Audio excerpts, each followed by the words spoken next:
Goeiemôre en weer eens baie welkom hier saam met ons by ons oggendoordenkings tyd. Dankie dat jy saam is en ook in hierdie winterkoue tyd in die oggende jou tyd een kan sit om by die Here uit te kom, die woord uit te kom en daai beginsels in jou lewe te volg.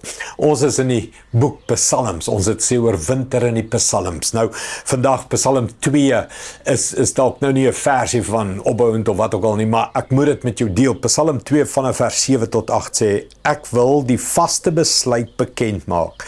Die Here het vir my gesê, jy is my seun, vandag het ek jou verwek. Vra dit van my en ek sal volke gee as jou erfdeel, die uithoeke van die aarde as jou eiendom. Nou voordat jy dink ek vra vir die uithoeke van die aarde en erfdeel en al hierdie goed, hierdie is 'n profesie van Jesus, mense. Hierdie woorde word herhaal in die Nuwe Testament, Hebreërs, wat hy sê, vandag het ek jou vader geword en jy my seun geword. Dis woorde wat Jesus oor homself gesê het, geprofeteer het en gesê het, hy is my vader, ek is sy seun. Hoekom ek dit vir jou wil noem is, jy dink dalk ons lees Psalms net vir iets in die winter en is emosioneel en is allerlei veroormooi.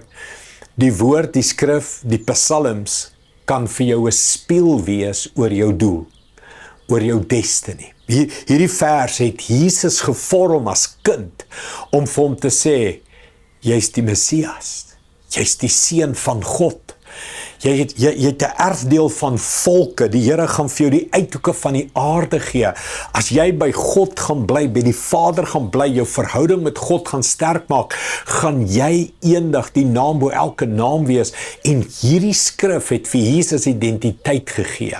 Nou wat ek wil sê is, as jy in die skrifte, soos Psalms, jy in die wintermaande diep jou wortels inskiet, gaan jy dalk 'n skrif kry wat sê wie jy is, wat jou doel is, wat jou purpose is, waartoe jy moet gaan met jou lewe, wat jou bydra moet wees, wat vir jou identiteit gaan gee. Mens, die boek Psalms is nie sommer net 'n boek nie, is nie sommer net 'n klomp skriffies van Dawid en 'n klomp ouens nie. As jy hom lees bidtend, honger, soekend, dan kan jy eendag hoor woorde wat hy sê 'n vaste besluit in jou hart word. En jy ontdek jou identiteit, jy ontdek jou doel, jy ontdek jou purpose. En jy ontdek iets van, hoorie, dis wat die skrif oor my sê, persoonlik, privaat. Dis wat ek bid vir jou. Ek bid dat jy so 'n oomblike ontmoeting in die skrifte sal hê, soos wat ons hier deur Psalms werk. Ek praat een ding, jy hoor 'n ander ding.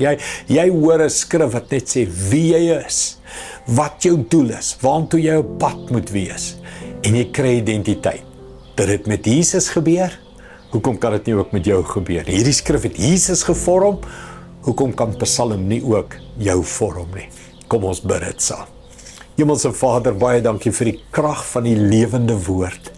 Ja, Here, dis net 'n boek en is vertaal en getik en geskryf en dis deur die eeue al so heen en weer gegooi, maar Here, wanneer ons hierdie boek lees, bidend, honger, soekend, dan word dit 'n lewendige woord van God wat my lewe kan vorm, kan skaaf, kan sny, wat my identiteit kan gee, purpose, rigting kan gee. Dis wat ek wil bid, Here, vir elke persoon wat in hierdie skrifte saam speel elke oggend, dat hy woord net eendag oopgaan en ons hoor en ons voel en ons weet, dis 'n vaste woord oor wie ek moet wees. Dankie daarvoor, Here, skryf in ons hart, praat met ons, Here.